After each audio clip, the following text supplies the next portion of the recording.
வணக்கம். செய்திகளை விரிவாக பார்ப்பதற்கு முன்னதாக தலைப்புச் செய்திகளை பார்க்கலாம். உச்சநீதிமன்ற முன்னாள் நீதிபதியை குடியரசு துணைத் தலைவர் வேட்பாளராக நிறுத்தியது இந்தியா கூட்டணி. ஏழைகளுக்கு நீதி கிடைக்க பாடுபட்டவர் என மல்லிகார்ஜுன கார்கே பாராட்டு.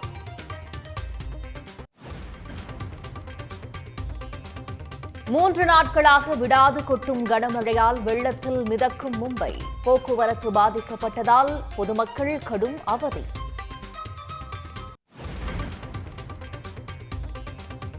ஏழு மணி நேரத்தில் 15 சென்டிமீட்டர் மழை கொட்டியதால் குளமாக மாறிய சாலைகள். தானே நகரில் சுரங்கப்பாதையில் சிக்கிய காரில் இருந்து வெளியேற முயற்சிக்கும் பரபரப்பு காட்சி.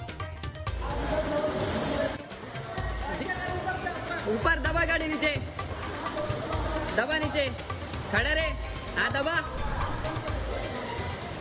काचा बंद करा काचा चालू नहीं होगी गाड़ी. மசோதாக்கள் மீது முடிவெடுக்க காலக்கெடு நிர்ணயித்த தீர்ப்பை மாற்ற முடியாது. குடியரசுத் தலைவர் கேள்விகள் தொடர்பான வழக்கில் அரசியல் சாசன அமர்வு கருத்து. ராமேஸ்வரம் தங்கச்சி மடத்தில் மீனவர்கள் ரயில் மறியல் போராட்டம். இலங்கை சிறையில் உள்ள மீனவர்களையும் படகுகளையும் விடுவிக்க வலியுறுத்தல்.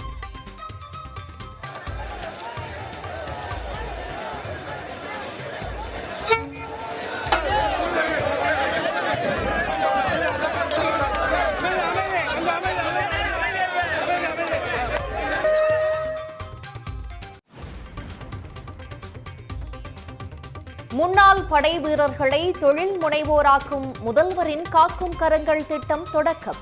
திட்டத்தை தொடங்கி வைத்து தொழில் தொடங்க ஆணைகளை வழங்கினார் முதலமைச்சர் மு.க. ஸ்டாலின்.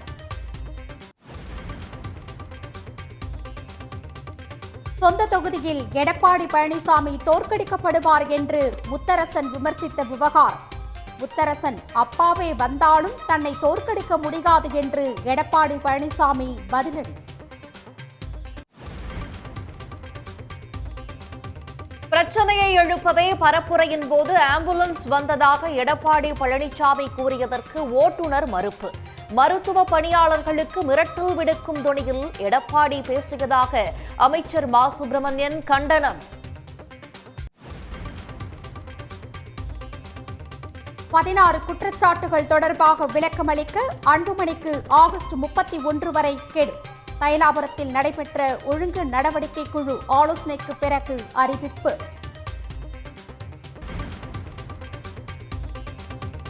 ஒகேனக்கல் காவிரி ஆற்றில் நீர்வரத்து 1,35,000 கன அடியாக அதிகரிப்பு.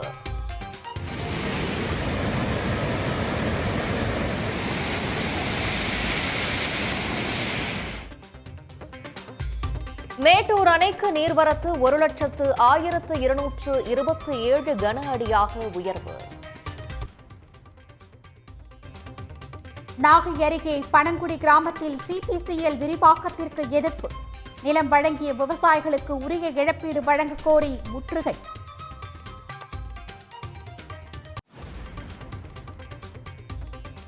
சாத்தான்குளம் அருகே புழுதியினால் பாதிக்கப்படும் முருங்கை விவசாயம். உரிய விலை கிடைக்காததால் போச்சம்பள்ளியில் முள்ளங்கியை நிலத்திலேயே உழுத விவசாயிகள்.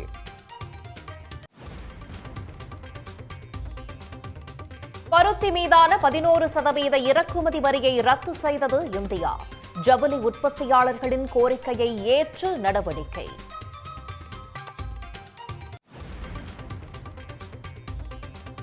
பீகாரில் வாக்காளர் பட்டியல் சிறப்பு தீவிர திருத்தம் என்ற பெயரில் வாக்கு திருட்டு நடந்ததாக குற்றச்சாட்டு. நாடாளுமன்ற வளாகத்தில் இந்தியா கூட்டணி எம்பிக்கள் கண்டன ஆர்ப்பாட்டம்.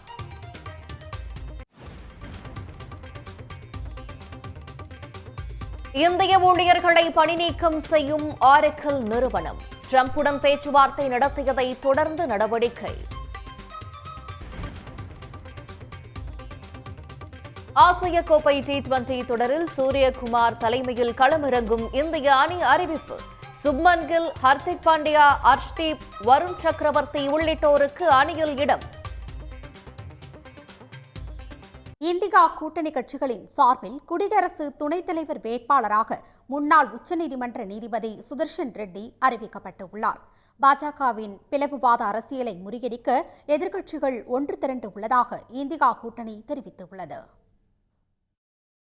குடியரசு துணைத் தலைவராக பணியாற்றிய ஜெகதீப் தங்கர் திடீர் என பதவியை ராஜினாமா செய்ததை அடுத்து செப்டம்பர் 9ஆம் தேதி புதிய குடியரசு துணைத் தலைவர் பதவிக்கான தேர்தல் நடைபெறும் என அறிவிக்கப்பட்டுள்ளது. இந்த தேர்தலில் தேசிய ஜனநாயக கூட்டணியின் வேட்பாளராக மராட்டி ஆளுநர் CP ராதாகிருஷ்ணன் அறிவிக்கப்பட்டுள்ளார். இந்நிலையில் இந்தியா கூட்டணி கட்சி தலைவர்களின் ஆலோசனை கூட்டம் டெல்லியில் நடைபெற்றது.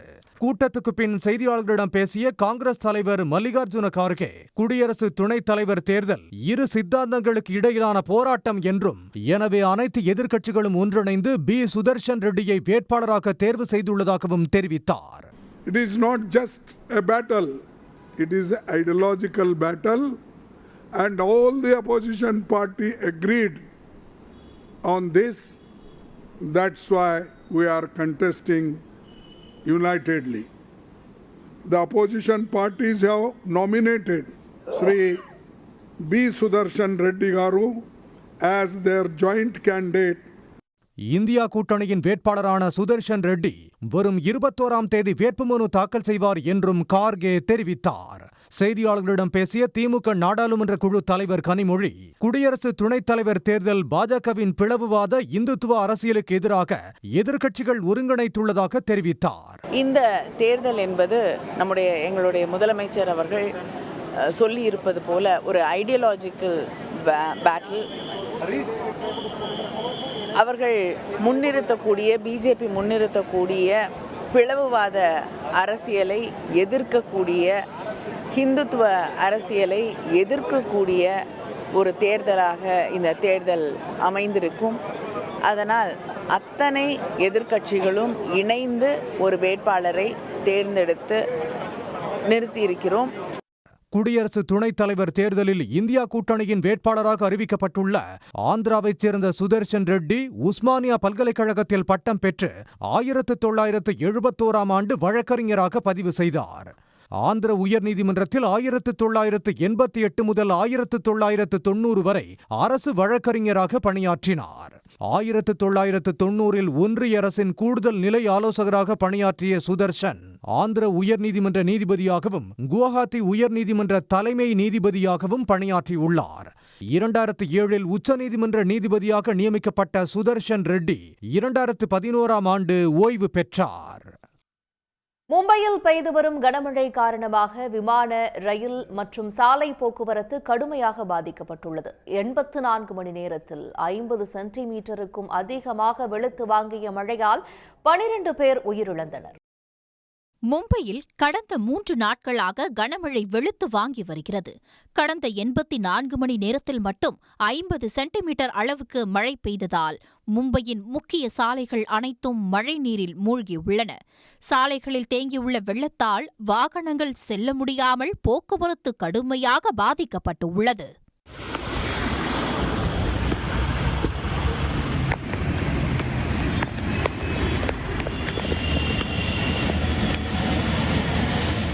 சாலை போக்குவரத்து மட்டுமின்றி தண்டவாளங்களிலும் மழைநீர் தேங்கியுள்ளதால் ரயில் போக்குவரத்தும் பாதிக்கப்பட்டு உள்ளது.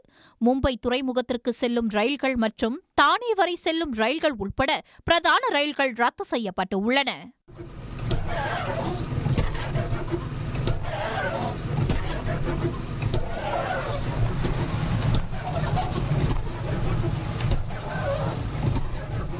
டோம்பிவ்லி பகுதியில் உள்ள ரயில்வே சுரங்கப்பாதையில் தண்ணீர் நிரம்பி உள்ளதால் 14 கிராமங்கள் முற்றிலுமாக துண்டிக்கப்பட்டு உள்ளன. குர்லா ரயில் நிலையம் அருகே இடுப்பளவு தண்ணீர் தேங்கியுள்ளதால் பேருந்துகள் மிதந்து செல்லும் நிலை ஏற்பட்டதுடன் பயணிகளும் கடுமையாக பாதிக்கப்பட்டனர்.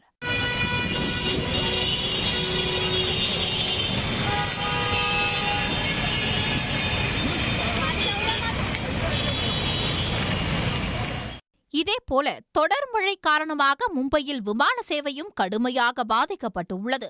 5 விமானங்கள் திருப்பி அனுப்பப்பட்ட நிலையில் ஏராளமான விமானங்களின் புறப்பாடு மற்றும் வருகையில் தாமதம் ஏற்பட்டுள்ளது. பல்வேறு பகுதிகளில் வீடுகளுக்கு தண்ணீர் புகுந்து உள்ள நிலையில் மழையும் நீடிப்பதால் மக்கள் தவித்து வருகின்றனர்.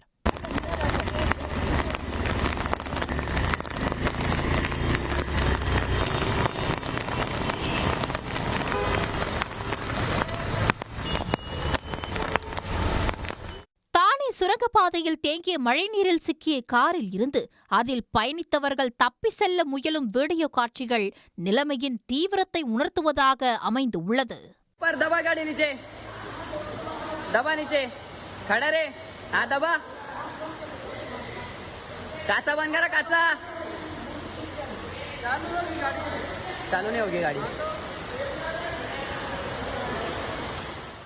கடந்த 3 நாட்களில் 50 சென்டிமீட்டருக்கும் அதிகமான மழை கொட்டிய நிலையில் இன்று காலை 4 மணி முதல் 11 மணி வரையிலான 7 மணி நேரத்தில் மட்டும் 15 சென்டிமீட்டர் அளவுக்கு மழை பெய்து மும்பையை மிரட்டியுள்ளது.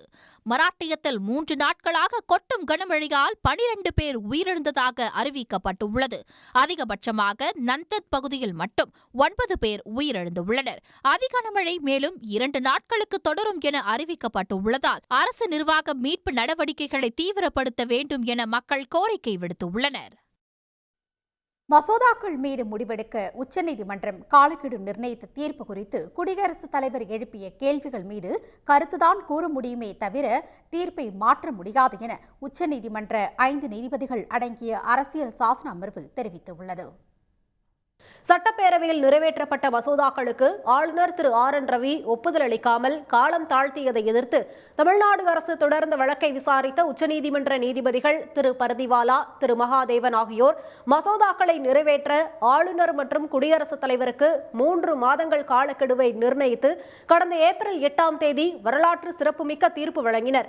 மாநில உரிமைகளை நிலைநாட்டும் தீர்ப்பு என்றும் ஆளுநர்களுக்கு கடிவாளம் போடும் தீர்ப்பு என்றும் நாடு முழுவதும் இத்தீர்ப்பு பெரும் வரவேற்பை பெற்றது. இது தொடர்பாக 14 கேள்விகளை கொண்ட ஒரு விளக்க குறிப்பை குடியரசுத் தலைவர் திருமதி திரௌபதி முர்மு உச்சநீதிமன்ற தலைமை நீதிபதிக்கு அனுப்பியிருந்தார். இந்த மனு உச்சநீதிமன்ற தலைமை நீதிபதி திரு கவாய், நீதிபதிகள் திரு சூரியகாந்த், திரு விக்ரம்நாத், திரு நரசிம்மா, திரு அதுல் சந்துர்கர் ஆகிய 5 நீதிபதிகள் அடங்கிய அரசியல் சாசன அமர்வு முன்பு இன்று விசாரணைக்கு வந்தது. அப்போது குடியரசுத் தலைவரின் விளக்க குறிப்பு விசாரணைக்கு ஏற்றதா என முதலில் முடிவு செய்ய வேண்டும் என தமிழ்நாடு மற்றும் கேரளா தரப்பு வழக்கறிஞர்கள் வலியுறுத்தினர். அப்போது குறுக்கிட்ட தலைமை நீதிபதி குடியரசுத் தலைவரின் கேள்விகள் குறித்து விசாரிப்பதில் என்ன தவறு உள்ளது என கேள்வி எழுப்பினார். அதற்கு பதிலளித்த கேரள தரப்பு வழக்கறிஞர் திரு KK வேணுகோபால், சட்டப்பேரவையில் நிறைவேற்றப்படும் மசோதாக்களுக்கு எவ்வளவு விரைவில் முடியுமோ அவ்வளவு விரைவில் ஆளுநர்கள் ஒப்புதல் அளிக்க வேண்டும் என அரசியல் சாசன சட்டப்பிரிவு 200 தெரிவிக்கப்பட்டிருப்பதை எதிர்க்கட்சிகள் ஆளும் மாநிலங்களில் உள்ள ஆளுநர்கள் தவறாக பயன்படுத்தியதாக கூறினார். அதனால்தான் தமிழ்நாடு அரசு தொடர்ந்த வழக்கில் மசோதாக்களுக்கு ஆளுநர்கள் ஒப்புதல் வழங்க காலக்கெடு நிர்ணயிக்கப்பட்டதாகவும் அந்த வழக்கு விசாரணையிலேயே குடியரசுத் தலைவர் மனுவில் எழுப்பப்பட்ட அனைத்து கேள்விகளுக்கும் பதிலளிக்கப்பட்டுள்ளதாகவும் அவர் கூறினார். பின்னர் வாதிட்ட தமிழ்நாடு அரசு தரப்பு வழக்கறிஞர் திரு அபிஷேக் சிங்வி 2 நீதிபதிகள் தீர்ப்பை எதிர்த்து மறுபரிசீலனை மனுவோ அல்லது சீராய்வு மனுவோ மத்திய அரசு தாக்கல் செய்யாததால் தமிழ்நாடு அரசின் வழக்கில் உச்சநீதிமன்றம் பிறப்பித்த உத்தரவை மாற்ற முடியாது என்று திட்டவட்டமாக கூறினார். இது ஆலோசனை வழங்கும் அமர்வுதான் என்றும் அதனால் தீர்ப்பை மாற்ற முடியாது என்றும் திரு சிங்வி சுட்டிக்காட்டினார். அப்போது குறுக்கிட்ட நீதிபதி திரு சூரியகாந்த், குடியரசுத் தலைவர் கேட்ட கேள்விகளுக்கு பதிலளிக்க வேண்டுமா வேண்டாமா என்பது குறித்துதான் இப்போது முடிவு செய்வோம் என்றும் தமிழ்நாடு அரசின் வழக்கில் ஆளுநர்களுக்கு கெடு விதித்து வழங்கப்பட்ட தீர்ப்பை எந்த வகையிலும் இது பாதிக்காது என்றும் கூறினார். இதே கருத்தை நீதிபதிகள் திரு விக்ரம்நாத், திரு நரசிம்மா ஆகியோர் தெரிவித்தனர். ஆனால் தீர்ப்பை மாற்ற இந்த அமர்வுக்கு அதிகாரம் உள்ளதாக சொலிசிட்டர் ஜெனரல் திரு துஷார் மேத்தா கூறினார். அதற்கு பதிலளித்த தலைமை நீதிபதி திரு கவாய், சட்டத்தின் அடிப்படையில் தங்கள் கருத்தை கூறலாமே தவிர தமிழ்நாடு அரசு தொடர்ந்த வழக்கின் தீர்ப்பை இந்த அமர்வால் மாற்ற முடியாது என்று தெரிவித்தார். வழக்கு விசாரணை நாளைக்கு ஒத்திவைக்கப்பட்டுள்ளது. முன்னாள் படை வீரர்களை தொழில் முனைவோர்களாக மாற்றும் முதல்வரின் காக்கும் கரங்கள் திட்டத்தை தொடங்கி வைத்த முதலமைச்சர் மு.க. ஸ்டாலின் தொழில் தொடங்குவதற்கான ஆணைகளை வழங்கினார். முன்னாள் படைவீரர்கள் மற்றும் அவர்களை சார்ந்தோரின் நலனுக்காக முதல்வரின் காக்கும் கரங்கள் திட்டத்தின் கீழ் புதிய தொழில் தொடங்க 1 கோடி ரூபாய் கடன் வழங்க வழிவகை செய்யப்படும் என முதலமைச்சர் ஸ்டாலின் அறிவித்திருந்தார். அந்த திட்டத்தை தலைமைச் செயலகத்தில் தொடங்கி வைத்த அவர் தொழில் தொடங்குவதற்கான ஆணைகளையும் வழங்கினார். சக்கர வாகன விற்பனை நிலையத்திற்காக 3,92,859 ரூபாய் மானியம் வழங்கப்படுகிறது. விளம்பர பலகை தயாரிப்பிற்காக 4,27,425 ரூபாய் மானியம் வழங்கப்படுகிறது. திருமதி ஜெயலட்சுமி அவர்களை அழைக்கின்றோம். மாட்டுப் பண்ணைக்காக 1,44,000 ரூபாய் மானியம் வழங்கப்படுகிறது. இந்த திட்டத்தின் மூலம் தொடங்கப்படும் தொழில்களுக்கு வழங்கப்படும் கடன் தொகையில் 30% மூலதன மானியமும் 3% வட்டி மானியமும் வழங்கப்படும். முன்னதாக தமிழ்நாடு அரசு பணியாளர் தேர்வாணையத்தின் மூலமாக வேளாண், பொதுப்பணி, நெடுஞ்சாலைத்துறைக்கு தேர்வு செய்யப்பட்டவர்களுக்கு பணி ஆணை வழங்கினார். கருணை அடிப்படையில் 33 வாரிசுதாரர்களுக்கும் பணி நியமன ஆணைகளை முதலமைச்சர் ஸ்டாலின் வழங்கினார். உடனுக்குடன் செய்திகளை தெரிந்து கொள்ள சன் நியூஸ் பெல் ஐகானை கிளிக் பண்ணுங்க.